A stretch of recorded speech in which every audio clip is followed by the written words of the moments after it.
Psicologias, uma introdução ao estudo de psicologia. Autores: Ana Mercedes Bahia Bock, Odair Furtado, Maria de Lourdes Trace Teixeira. Editora Saraiva. Lição 1. A psicologia ou as psicologias.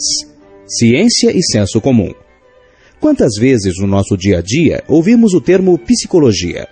Qualquer um entende um pouco dela. Poderíamos até mesmo dizer que de psicólogo e de louco todo mundo tem um pouco. O dito popular não é bem este. O correto é, de médico e de louco todo mundo tem um pouco. Mas parece servir aqui perfeitamente. As pessoas, em geral, têm a sua psicologia. Usamos o termo psicologia no nosso dia a dia com vários sentidos. Por exemplo, quando falamos do poder de persuasão do vendedor, dizemos que ele usa de psicologia para vender seu produto. Quando nos referimos à jovem estudante que usa seu poder de sedução para atrair o rapaz, falamos que ela usa de psicologia. E quando procuramos aquele amigo que está sempre disposto a ouvir nossos problemas, dizemos que ele tem psicologia para entender as pessoas. Será esta a psicologia dos psicólogos? Certamente não. Essa psicologia, usada no cotidiano pelas pessoas em geral, é denominada de psicologia do senso comum.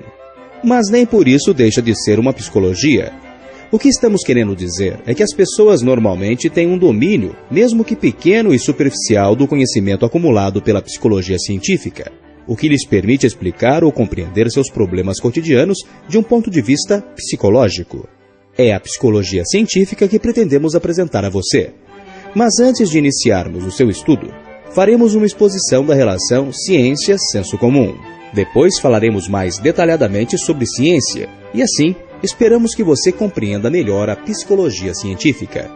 O senso comum, conhecimento da realidade. Existe um domínio da vida que pode ser entendido como vida por excelência. É a vida do cotidiano.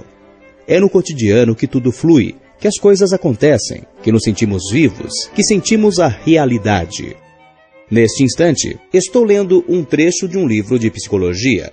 Logo mais poderia estar numa sala de aula fazendo uma prova. Depois poderei ir ao cinema. Enquanto isso, tenho sede, tomo um copo de água. Sinto um sono irresistível e preciso de muita força de vontade para muitas vezes não dormir em plena sala de aula. Lembro-me de que havia prometido chegar cedo para o almoço. Todos esses acontecimentos denunciam que estamos vivos. Já a ciência é uma atividade eminentemente reflexiva. Ela procura compreender, elucidar e alterar esse cotidiano a partir de seu estudo sistemático.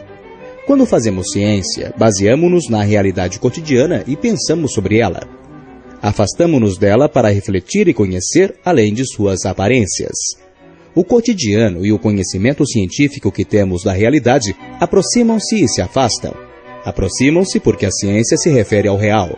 Afastam-se porque a ciência abstrai a realidade para compreendê-la melhor, ou seja, a ciência afasta-se da realidade, transformando-a em objeto de investigação, o que permite a construção do conhecimento científico sobre o real. Para compreender isso melhor, pense na abstração, no distanciamento e trabalho mental que Newton teve de fazer para, partindo da fruta que caía da árvore, fato do cotidiano, formular a lei da gravidade, fato científico. Ocorre que mesmo o mais especializado dos cientistas, quando sai de seu laboratório, está submetido à dinâmica do cotidiano, que cria suas próprias teorias a partir das teorias científicas, seja como forma de simplificá-las para o uso no dia a dia ou como sua maneira peculiar de interpretar fatos, a despeito das considerações feitas pela ciência. Todos nós, estudantes, psicólogos, físicos, artistas, operários, teólogos, vivemos a maior parte do tempo esse cotidiano e suas teorias. Isto é, aceitamos as regras do seu jogo.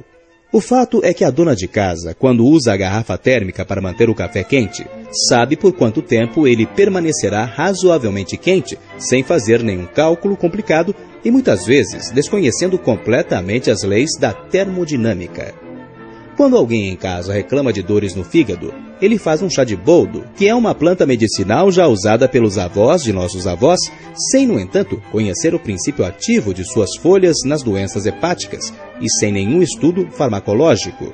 E nós mesmos, quando precisamos atravessar uma avenida movimentada, com o tráfego de veículos em alta velocidade, sabemos perfeitamente medir a distância e a velocidade do automóvel que vem em nossa direção.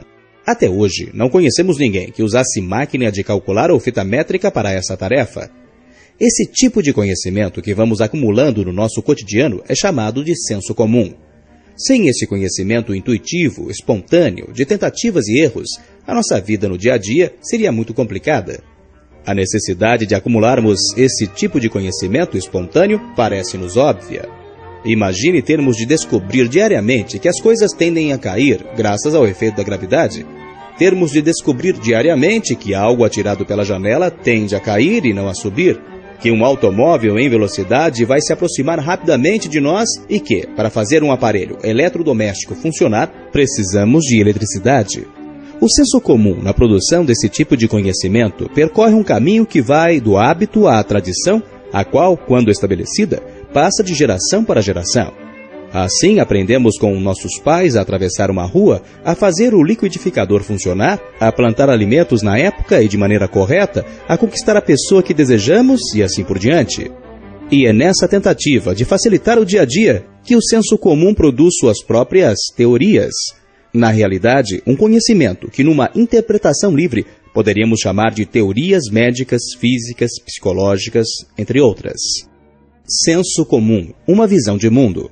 Esse conhecimento do senso comum, além de sua produção característica, acaba por se apropriar de uma maneira muito singular de conhecimentos produzidos pelos outros setores da produção do saber humano. O senso comum mistura e recicla esses outros saberes, muito mais especializados, e os reduz a um tipo de teoria simplificada, produzindo uma determinada visão de mundo. O que estamos querendo mostrar a você é que o senso comum integra, de um modo precário, mas é esse o seu modo, o conhecimento humano. É claro que isso não ocorre muito rapidamente. Leva um certo tempo para que o conhecimento mais sofisticado e especializado seja absorvido pelo senso comum, e nunca o é totalmente. Quando utilizamos termos como rapaz complexado, menina histérica, ficar neurótico, estamos usando termos definidos pela psicologia científica. Não nos preocupamos em definir as palavras usadas e nem por isso deixamos de ser entendidos pelo outro. Podemos até estar muito próximos do conceito científico, mas na maioria das vezes nem o sabemos. Esses são exemplos da apropriação que o senso comum faz da ciência. Termina aqui a primeira parte de nossa introdução ao estudo de psicologia.